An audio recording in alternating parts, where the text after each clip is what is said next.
खुलुमबाय स्टुडियो दं आङो राकेश रामसियारि बे समाव बिटिआरनि स्मल टी ग्रवार्सफोरनि थाखाय बे समाव गोजोनथाव खौराङा बेनो जे बे समाव लेन्ड एन्ड रेभिनिउनिफ्राय मोनसे नटिस फोसावदों जाय नटिसनि गेजेरजों बे समाव land policy for small tea growers and small tea garden of BTR बेनि गेजेरजों बे समाव हा सेटेलमेन्ट होनायनि थाखाय बिथांखि लादों बिटिआर सरकारा थारैनो मख'नांगोन जे बिटिआर ओनसोलाबो साहा आबाद खालामनाय आरो दिहुननायाव बे समाव गोबांनो मुंदांखा आरो बे समाव रांखान्थियारि मददआ बे समाव साहा बागाननिफ्राय जोबोदनो मोननो हायो आरो बे ओनसोला साहा बागान बानायनायनि थाखाय मोनसे सुबिदा गोनां आरो बेखौ नोजोर बोनानैनो बे समाव बिटिआर सरकारनिफ्राय मोनसे गिदिर बिथांखि लादों आरो जाय बिथांखिनि गेजेरजों स्मल टी ग्रवार्सफोरनो बे समाव हा होनायनि थाखाय बिथांखि लादों बिटिआर सरकारा जायनि गेजेरजों बे ओनसोलनि जाय नखर एबा लाइमोनफोरनि गेजेराव साख्रि गैजायै जे जेंना बे जेंनाखौ फोजोबस्रांनो थाखाय बिटिआर सरकारा मोनसे गिदिर बिथांखि लादों जायखौ रांखान्थियारि बिथिंजों बिटिआरआ गोख्रों जानायनि थाखाय बेफोर बिथांखि लानायखौ नुनो मोनदों बे समाव बिटिआर सरकारनिफ्राय स्मल टी ग्रवार्सफोरनो थाखाय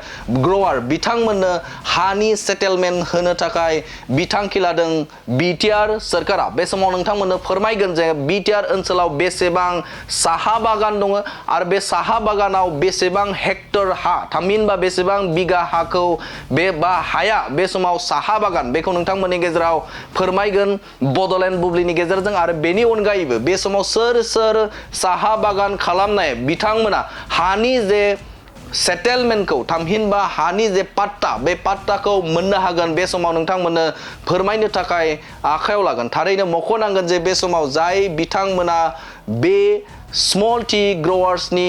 सिङाव दङ थामहिनबा साहा बागान दं बे साहा बागान थानाय बिथांमोननि गेजेराव माखासे क्राइटेरियाफोर थानांगोन आरो जायनि गेजेरजोंसो बे समाव बिथांमोननो हा पाट्टाखौ होफुंनाय जागोन नोंथांमोननो बेसेबां साहा बागान आरो बेसेबां हेक्टर हा दङ आरो बेनि अनगायै सोर मोननो हागोन नोंथांमोननि गेजेराव फोरमायनो थाखाय आखायाव लादों बे समाव नटिस बायदि land policy for small tea growers and small tea garden of BTR नि गेजेरजों स्मल टी ग्रवार्सफोरनो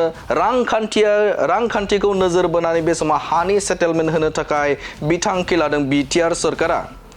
अल बडलेण्ड स्मल टी ग्रवार्स एस'सिएशननि बायदिब्ला 8158 बिटिआरआव साहा बागान दङ आरो बेनि हानि जुदि बे बिबांखौ नायोबा 2239.04 हेक्टर आरो बिगायाव जों जुदि नोजोर होयोब्ला 8853 बिगा हाया बेंखनना दङ साहा बागानजों बेनिनो 961.45 हेक्टर एबा बिगा हिसाबाव 3802 बिगा हाया रेभिनिउ आरो 1277.59 हेक्टर एबा 5051 बिगा हाया फरेस्ट लेन्ड थामहिनबा फरेस्टनि हा 8158 साहा बागाननि गेजेराव 6835 साहा बागाना सरकारारि रेजिस्टार बिथांमोना टी बोर्ड अफ इन्डियानि बेन्दोंआव रेजिस्टार खालामनाय आरो बेनिनो 1323 रेजिस्टार नङा मख'नांगोन जे बे जे अनजिमा थामहिनबा बे समाव जाखिनि साहा बागान दं आरो बे साहा बागान थानाय बिथांमोना जायनियाव बे समाव गभर्नमेन्ट अफ इन्डियाजों रेजिस्टार जानाय आरो रिभिनिउआव थानाय बिथांमोननो बे समाव बिटिआर सरकारा हानि फोरमान बिलाइखौ बे समाव गथायगोन आरो बेनि अनगायैबो जाय बिथांमोना टी बोर्ड अफ इन्डिया बेनि सिङाव रेजिस्टार नङा आरो बे गुबुन फारसेजों बिथांमोना फरेस्ट लेन्डआव थादों बे फरेस्ट लेन्डआव थानायफोरनो बे समाव बिटिआर सरकारा हानि फोरमानखौ होनाय जानाय नङा नाथाय बे समाव जाय बिथांमोना बे समाव रिभिनिउआव दङ थामहिनबा रिभिनिउ फरेस्टआव दङ आरो बेनि अनगायैबो गुबुन फारसे नोजोर होयोब्ला बे समाव टी बोर्ड अफ इन्डियानि गेजेराव रेजिस्टार जानायफोरनो बे समाव बिटिआर सरकारा हानि फोरमान बिलाइखौ गथायगोन थारैनो मख'नांगोन जे बे समाव बिटिआर सरकारनि मोनसे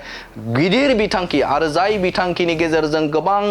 गोबां लाइमोन आरो नखरफोरा बे समाव रांखान्थियारि बिथिंजों गोख्रों जानायनि लामायाव जों बुंनांगोन मानोना बे समाव बिटिआर सरकारनि मोनसे गिदिर बिथांखि आरो जाय बिथांखिनि गेजेरजों स्मल टी ग्रवार्सफोरखौ मोनसे रांखान्थियारि बिथिंजों गोख्रों खालामनो थाखाय बे समाव नाजानायखौ नुनो मोनदों आरो बेनि गेजेरजों जे बिटिआर ओनसोलनि गोबां लाइमोनफोरानो गावसुंथा जानो थाखाय हागोन आरो बे समाव बिटिआर सरकारनि बे गिदिर बिथांखिखौ नोंथांमोननि गेजेराव होबाय। गोजोन्थों।